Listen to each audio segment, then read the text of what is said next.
The classroom was silent, save for the rhythmic ticking of the clock on the wall. Mr. Grayson, a stern man with a reputation for breaking down even the most confident students, stood at the front of the room, his chalk tapping impatiently against the blackboard. His eyes scanned the room like a hawk, finally landing on Alex, a quiet boy in the back row who always seemed to fade into the background.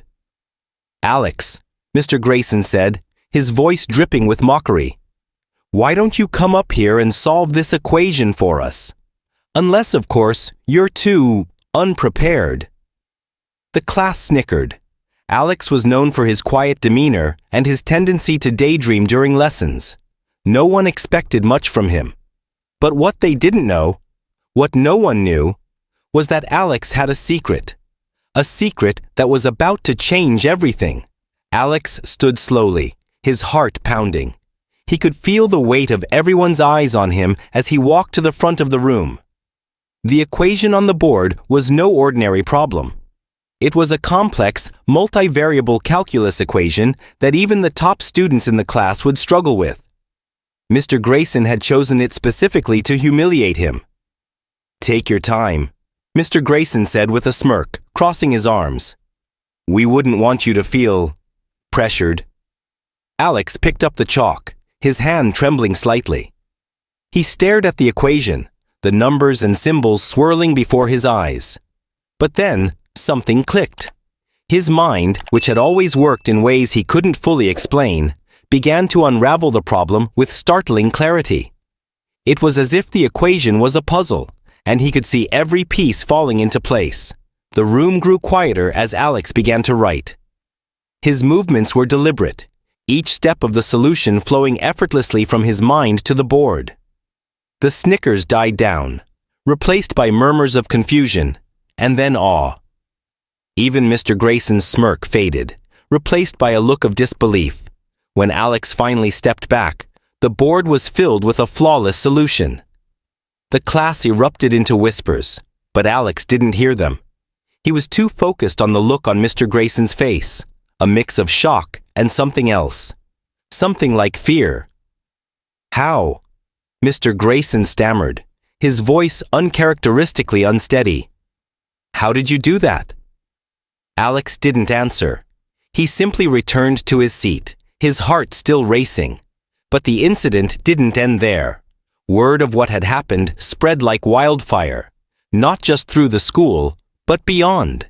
People began to take notice of the quiet boy who had solved the unsolvable. A few days later, a man in a tailored suit showed up at the school. He introduced himself as Dr. Elias Carter, a renowned mathematician and researcher. He had heard about Alex's feat and wanted to meet the boy who had done the impossible. "Alex," Dr. Carter said, sitting across from him in the principal's office, "what you did in that classroom, it wasn't just impressive, it was extraordinary. I've been working on equations like that for years, and I've never seen anyone solve one so quickly. How did you do it?" Alex hesitated. He had always known he was different, but he had never talked about it. Not to anyone. But something about Dr. Carter's earnestness made him open up. "I don't know," Alex admitted. "I just see things. Numbers, patterns, equations. They make sense to me in a way I can't explain. It's like my brain works differently." Dr. Carter leaned forward, his eyes gleaming with excitement. "Alex, what you're describing, it's not just being good at math. It's something far beyond that. You have a gift. A rare, incredible gift." From that day on, Alex's life changed. Dr. Carter became his mentor, guiding him through advanced mathematical theories and introducing him to a world of research and discovery that Alex had never imagined. But with this new world came new challenges. Not everyone was thrilled about a teenage prodigy shaking up the academic establishment. Some saw him as a threat, others as a curiosity to be exploited. One evening, as Alex was working late in the university library, he noticed a shadowy figure watching him from across the room. He tried to brush it off as paranoia, but the feeling of being watched didn't go away. Over the next few weeks, strange things began to happen. His notes went missing. His computer was hacked. And then, one night, he received a cryptic message. "You're playing with fire, kid. Be careful where you step." Alex didn't know who was behind the threats, but he knew one thing. He couldn't back down. His gift wasn't just a talent, it was a responsibility. And he was determined to use it, no matter the cost. As the days turned into weeks, Alex found himself drawn deeper into a world of intrigue and danger. He uncovered hidden truths about the nature of his abilities, truths that connected him to a long-forgotten lineage of geniuses who had shaped the course of history. But with each discovery, the threats grew more intense, the stakes higher. One night, as he was deciphering an ancient manuscript that hinted at the origins of his gift, Alex heard a noise behind him. He turned just in time to see a figure lunging at him, a glint of metal in their hand. Without thinking, Alex's mind raced, calculating every possible move, every possible outcome. In a split second, he dodged the attack and disarmed his assailant, using nothing but his wits and his understanding of physics. The figure fled, but Alex knew this was only the beginning. He was no longer just a boy with a gift. He was a target. And if he wanted to survive, he would have to outthink not just his enemies, but the very limits of human understanding. As he sat in the dim light of the library, the ancient manuscript spread out before him. Alex felt a surge of determination. He didn't know what lay ahead, but he knew one thing for certain. The world wasn't ready for what he was about to unleash, and neither were the people who wanted to stop him. The dim light of the library flickered as Alex sat hunched over the ancient manuscript, his mind racing faster than the shadows dancing on the walls. The encounter with the mysterious assailant had left him shaken, but it had also ignited something deep within him. A fierce determination to uncover the truth, no matter how dangerous it became. He knew now that his gift was more than just a quirk of his mind. It was a key to something far greater, something that others were willing to kill to keep hidden. The next morning, Alex arrived at Dr. Carter's research lab, a sprawling facility filled with whiteboards covered in equations, stacks of books, and humming computers. Dr. Carter was already there, pacing nervously. His usually composed demeanor was gone, replaced by a look of unease. "Alex," he said, his voice low, "we need to talk. Something's happened." Alex's stomach tightened. "What is it?" Dr. Carter handed him a sheet of paper. It was a printout of an email, sent from an anonymous account. The message was short but chilling. "Stop your research. Or else." "This isn't the first one," Dr. Carter admitted. "I've been getting these for weeks. I didn't want to alarm you, but after what happened to you last night, I think we're dealing with something bigger than we realized." Alex's mind raced. Who could be behind this? And why were they so desperate to stop him? He glanced at the manuscript he had brought with him, its pages filled with cryptic symbols and equations that seemed to pulse with hidden meaning. "We need to figure out what this is," Alex said, holding up the manuscript. "There's something in here, something important. I can feel it." Dr. Carter nodded. "I've been studying it too. The symbols. They're not just mathematical. They're a code, a language. And I think it's pointing to something, a location, maybe." As they pored over the manuscript, Alex's mind began to piece together the puzzle. The symbols formed patterns, and the patterns formed a map. It was fragmented, incomplete, but there was enough to suggest a destination. An abandoned research facility deep in the mountains, one that had been shut down decades ago under mysterious circumstances. "We need to go there," Alex said, his voice firm. "Whatever's hidden in that facility, it's connected to this. I know it." Dr. Carter hesitated. "It's dangerous, Alex. If someone's willing to threaten us, they're not going to let us just waltz in there." "We don't have a choice," Alex replied. "If we don't figure this out, we're sitting ducks. And besides, I need to know the truth." The journey to the mountains was fraught with tension.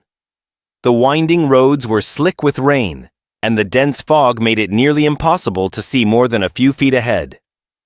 Alex sat in the passenger seat, clutching the manuscript tightly. He couldn't shake the feeling that they were being watched. When they finally reached the facility, it was even more foreboding than Alex had imagined. The building was a crumbling relic of concrete and steel, its windows shattered and its walls covered in graffiti. A rusted chain-link fence surrounded the property, but the gate hung open, as if inviting them in. "This place gives me the creeps," Dr. Carter muttered as they stepped inside. The air was thick with dust, and the only sound was the faint drip of water echoing through the halls. Alex's mind was on high alert, his gift allowing him to process every detail of their surroundings. He noticed something strange almost immediately, a pattern in the graffiti on the walls. It wasn't random, it was deliberate, almost like a message. "Look at this," he said, pointing to a series of symbols scratched into the wall. "It's the same language as the manuscript. It's leading us somewhere." They followed the symbols deeper into the facility, each step taking them further into the heart of the mystery. The air grew colder, and the walls seemed to close in around them. Finally, they reached a heavy metal door, its surface covered in more of the cryptic symbols. Alex's heart pounded as he pushed the door open. Inside was a room unlike anything he had ever seen. The walls were lined with strange machinery, their purpose unclear. In the center of the room was a pedestal, and on it rested a small glowing object, a crystal, its surface shimmering with an otherworldly light. "What is that?" Dr. Carter whispered, his voice filled with awe. Alex stepped closer, his mind buzzing with recognition. The crystal wasn't just a crystal, it was a key. A key to something far beyond human understanding. As he reached out to touch it, a sudden noise made him freeze. The sound of footsteps, heavy and deliberate, echoed through the room. Alex turned just in time to see a figure step out of the shadows. A man in a black suit, his face obscured by a mask. In his hand was a gun, its barrel pointed directly at Alex. "Step away from the crystal," the man commanded, his voice cold and mechanical. "It doesn't belong to you." Alex's mind raced, calculating every possible move. He knew he couldn't outrun a bullet, but maybe he didn't have to. His eyes darted to the machinery on the walls, his gift allowing him to see the connections, the patterns. If he could just... In a split second, Alex made his move. He slammed his hand against a control panel on the wall, and the room erupted in chaos. The machinery came to life, sparks flying as the lights flickered wildly. The masked man stumbled, momentarily disoriented. "Run!" Alex shouted, grabbing the crystal and bolting for the door. Dr. Carter followed close behind, the sound of gunfire ringing out behind them. They didn't stop running until they were back outside, the cold mountain air filling their lungs. Alex clutched the crystal tightly, his mind still reeling from what had just happened. "What now?" Dr. Carter asked, his voice trembling. Alex looked down at the crystal, its light pulsing faintly in his hand. "Now," he said, "we figure out what this is. And we make sure no one can ever use it to hurt anyone." But as they drove away from the facility, Alex couldn't shake the feeling that this was only the beginning. The crystal was more than just a key. It was a doorway. And whatever lay on the other side, it was coming, whether he was ready or not. Alex and Dr. Carter drove through the night, the crystal resting heavily in Alex's lap. Its faint glow cast eerie shadows across the car's interior, a constant reminder of the danger they were in. Neither of them spoke much, their minds consumed by the events at the facility and the masked man who had nearly killed them. Who was he? And more importantly, who did he work for? By dawn, they reached a secluded cabin deep in the woods, a safe house Dr. Carter had arranged in case of emergencies. The cabin was small and rustic, but it was secure, far from prying eyes and hidden from the world. As they settled in, Alex couldn't shake the feeling that they were being watched. Every creak of the floorboards, Every rustle of leaves outside made his heart race. "We need to figure out what this crystal does," Alex said, placing it on the wooden table in the center of the room. "If it's as powerful as they seem to think, we can't let it fall into the wrong hands." Dr. Carter nodded, his face pale but determined. "I've been thinking about the symbols in the manuscript. They're not just a map, they're instructions. I think the crystal is some kind of energy source, but it's incomplete. There's something missing." Alex leaned closer, his mind racing as he studied the crystal. Its surface was covered in intricate patterns, almost like circuitry. He reached out to touch it, and as his fingers brushed against it, a sudden jolt of energy shot through him. His vision blurred, and for a moment, he was no longer in the cabin. He was somewhere else, a vast, endless void filled with swirling lights and incomprehensible shapes. It was as if he had been transported to another dimension, a place where the laws of physics no longer applied. Then, just as suddenly, he was back in the cabin, gasping for breath. Dr. Carter was staring at him, his eyes wide with alarm. "Alex, what happened? Are you okay?" Alex shook his head, trying to clear the fog from his mind. I don't know. I saw something impossible." Before Dr. Carter could respond, a loud crash echoed from outside. Alex's heart leapt into his throat as he rushed to the window. Through the trees, he could see figures moving, men in black suits, their faces obscured by masks. They had found them. "We need to go. Now," Alex said, grabbing the crystal and shoving it into his bag. Dr. Carter didn't argue. They bolted out the back door just as the front door was kicked in, the sound of shouting and footsteps close behind. The forest was a blur as they ran, branches whipping against their faces and roots threatening to trip them at every step. Alex's mind was a whirlwind of calculations, his gift allowing him to navigate the terrain with precision. But the men were relentless, their shouts growing louder as they closed in.